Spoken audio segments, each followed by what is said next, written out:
안녕하세요. 이 작가입니다. 오늘은 어머님들이 많이 말씀하시는 영어 육아에 대해서 한번 이야기를 해볼까 해요. 카페에서도 그렇고 강연을 할 때도 보면 많은 분들이 이야기를 합니다. 영어 육아가 너무너무 어렵다는 거예요. 그래서 하다 보니까 너무 힘들다. 그래서 저는 영어 육아가 저는 생각보다 많이 어렵지 않다고 생각을 했는데 하시고 있는 분들은 그 심리적으로 너무 어렵다, 힘들다 이제 그런 말씀을 많이 하시더라고요. 그래서 제가 영어 육아가 왜 어려운지 그거에 대해서 한번 생각을 해봤습니다. 영어 육아란 말을 어머님들이 잘못 받아들이고 있기 때문에 어렵다고 하소연을 하시는 경우가 많더라고요. 그래서 어떻게 잘못 받아들이고 있냐면 영어 육아에서 어머님들이 많은 분들이 영어라는 거에 포인트를 주시는 거예요. 영어 육아하면 영어에다 포인트를 주시더라고요. 그런데 사실 이렇게 하는 것 자체가 영어라는 말이 딱 들어가는 순간부터 엄마의 마음에는 이미 부담, 불안감 이런 것들이 이제 마음속에 작은 갈등들이 이미 조금씩 생기시고 있는 경우도 의외로 많더라고요. 영어 육아에서 중요한 것은 영어가 아니에요. 그럼 뭐가 중요하겠어요? 영어하고 뭐가 남았어요? 육아잖아요. 육아가 중요한 거예요. 육아가 중요한 겁니다. 엄마가 육아를 잘하는 거, 내가 아이와의 교감을 어떻게 하면 잘할까? 그런 육아에 좀 더 중심, 포커스를 두면 여러 가지 그렇게 육아를 하면서 여러 가지 중 하나로 이제 택하는 게 이제 영어인 거예요. 그래서 영어 육아가 되는 거죠. 근데 이것을 받아들일 때 반대로 받아들이는 거예요. 영어가 메인이고 육아가 따라가는 거다. 라고 생각하면 사실은 이미 방향이 잘못돼 가고 있기 때문에 어려워요. 어려울 수밖에 없어요. 그렇게 받아들이면 뭐 저뿐만 아니라 누구라도 다 어려울 수밖에 없습니다. 그래서 영어 육아는 아이를 양육하는 여러 가지 것 중에서 영어를 택해서 그것을 이제 좀 더 접목시키는 거죠. 그리고 환경을 만들어주고 가볍게 아이들에게 접근시켜주는 거예요. 그래서 가볍게 들려주고 읽어주고 뭐 말도 할 수 있으면 더 좋죠. 엄마가 말도 할 수 있으면 해주면서 이제 익숙하게 영어에 익숙하게 해주는 게 포인트거든요. 그런데 제가 말한 대로 그런 영어가 메인이 돼버리면 이제 엄마는 아이에게 이제 해주면서 기대를 하게 되는 거예요. 기대. 맨 처음에는 기대로 시작해서 나중에 욕심이 되는 경우가 많거든요. 그래서 수많은 기대심을 가지게 되는 거예요. 그런데 하다 보면 사실은 아이들이잖아요. 애기들이고. 그러다 보니까 하다 보면 업앤다운이 다 있단 말이에요. 이건 영어 육아만 아니라 모든 게 다 그래요. 육아 자체가 그런 거예요. 아이들이 성장하면서 계속 업앤다운이 있는 거예요. 그래서 근데 엄마들은 자기가 영어 육아를 하고 있기 때문에 얘가 영어 때문에 그러나? 라는 그런 생각을 하는 거겠죠. 그런데 하다가 이제 제가 말한 대로 아이가 좀 힘들어하는 수가 분명히 나온단 말이에요. 그러면 실증을 내기도 하고 엄마표라는 이름 아래 이제 아이 뒷목을 딱 끌고 가고 있는 경우가 생기는 거예요. 맨 처음에는 같이 시작을 했는데 어느새 하다 보면 엄마가 너 이리 와. 뒷목 콱 잡고 딜딜딜딜딜 하는 경우가 억지로 끌고 가는 거죠. 그런 경우가 생기는데 그러다 보니 어때요? 나는 똑같이 시작을 했는데 주변에 영어를 누군가는 잘하는 애들 분명히 나오거든요. 같은 선상에 시작을 해서도.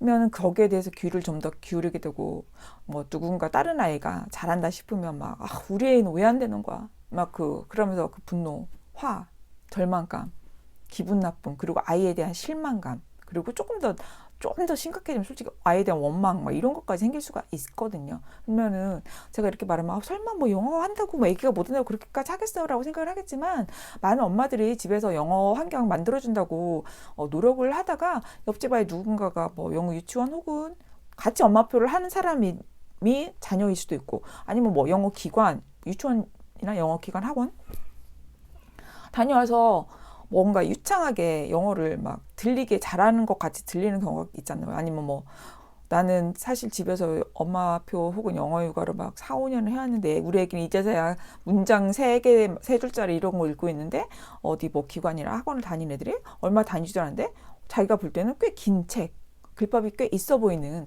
그런 영어 원서를 읽는 걸 보면은 엄마가 자신도 모르는 사이에 심리적 타격을 받는 거예요. 막 가슴이 아파. 그런 거 봐. 가슴 아파. 근데 이제 속을 들여다보면 이런 거에 있는 거예요. 아이한테 이런 마음이 자꾸 생기는 거예요. 나는 다른 엄마들 기관 보내고 있을 때 세상에 너를 이렇게 옆에다 끼고 애지중지하고 내가 너한테 책을 읽어준 게 얼만데 내가 너한테 영어를 들려준 게 얼만데 너는 왜 옆집 애보다 못하는 거야. 아니면 너는 같이 시작한 누구보다 못하는 거야.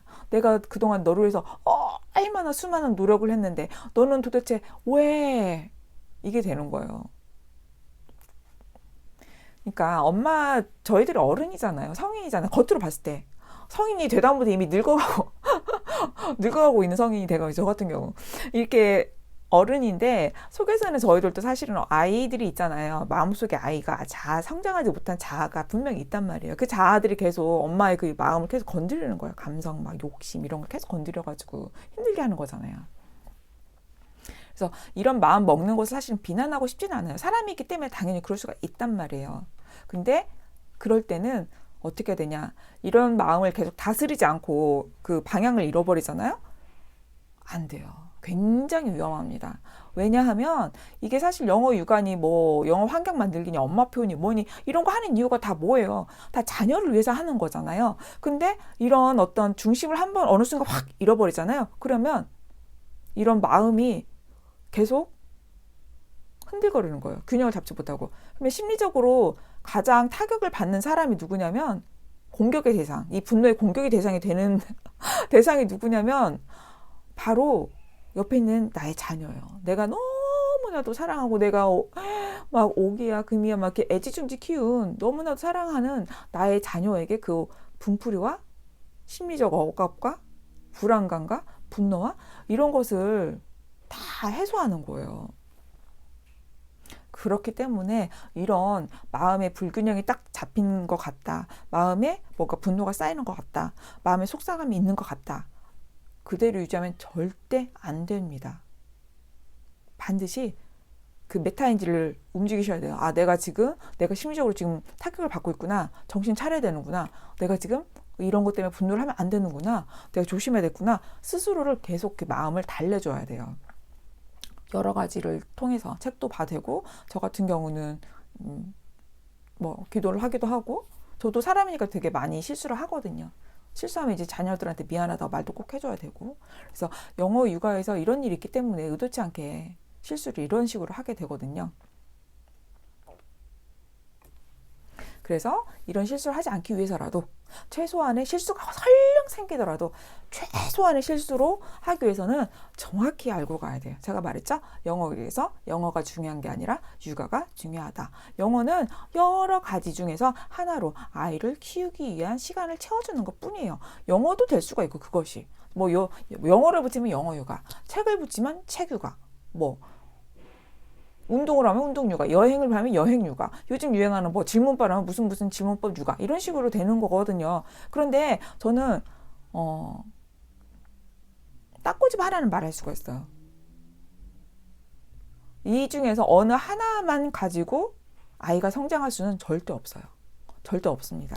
이것은 그냥 이 모든 뭐 책 육아니 영어 육아니 뭐 여행 육아니 뭐니 이런 것은 그냥 하나의 정답이 될 수는 없어요. 저는 그렇게 그걸로 하나의 정답이면 그게 좀 이상하죠, 그렇죠? 그래서 꼬집어서 뭐 하나의 방법이나 환경으로는 아이를 제대로 키우기는 힘들다. 다만 뭐가 있냐? 엄마와 아빠의 사랑 속에서 사랑을 몽땅 주면서 엄마와 아빠의 그 신뢰. 아, 우리 엄마 아빠는 나를 사랑하는구나. 나는 우리 엄마 아빠의 사랑을 정말 몽땅 받고 자라고 있구나. 우리 엄마 아빠가 나에게 심리적인 많은 쿠션 역할을 해주고 있구나. 이런 어떤 믿음과 신뢰와 사랑 속에서 자라는 거고 그 속에서 아이들이 책도 많이 읽고 영어도 재미있게 접하고 그리고 아이들 연령에 맞는 다양한 경험을 쌓아가면서 하다 보면 아이들이 이제 성장도 하고 재능도 보이고 아이 그 고유 성향이 안정적으로 드러나는 거라고 저는 생각을 하거든요. 그렇기 때문에 영어 육아라는 그 멘트 하나에 너무 예민하게 혹은 너무 과하게 생각하지 않았으면 좋겠습니다. 이런 걸로 인해서 사실 영어 이게 뭐라고 이게 무엇이 중요한데, 그죠? 영어 때문에 뭐 아이와 관계가 불편해지다거나 아니면 아이가 엄마의 어떤 그 분노 때문에 너무 가슴 아프다. 엄마 분노 때문에 아이가 심리적 타격을 받으면 안 되잖아요. 그죠? 엄마가 그리고 그 옆집 누군가 때문에 다른 뭐 비교되는 누구 때문에 엄마가 또 좌절하는 것도 너무 가슴 아프잖아요. 그죠? 그래서 유치원 이런 게 만약에 누군가 상처를 받고 있다면 유치원 영어가 무슨 의미가 있어요. 차라리 그런 타격이 올 것 같으면 그냥 저 멀리 벌을 더 주는 게 낫죠, 차라리. 그렇죠? 그래서 영어가 아무리 중요하다고 해도 가족 간의 좋은 관계만큼 가치가 있을 수는 없습니다. 모두 아시다시피. 그렇죠? 마냥 어리고 엄마에게 뭐 무한의 사랑을 줄 것 같잖아요. 아이들이 우리 엄마 할 것 같지만 시간이 생각보다 빨리 가요. 그리고 아이들은 생각보다 빨리 자랍니다. 이런 귀한 시간을 자녀와 함께 금이야 오기야 애지중지 즐겁게 신나게 사랑으로 채워서 키우는 게 좋죠. 그래서 우리가 이 영어 육아라는 것을 할 때 어디에 중심을 두고 어떤 것을 부수적으로 끼우면서 하는 건지 중점을 두고 있다면 영어 육아 결코 어렵지 않습니다. 누구나 할 수 있어요. 영어 육아가 별게 아니거든요. 책 육아는 별건가요? 책 읽어주면 책 육아지. 그쵸? 다 할 수 있는 거니까 너무 하나에 포커스를 맞추고 상처받지 않았으면 좋겠습니다. 즐겁게 하는 게 영어 육아예요. 감사합니다.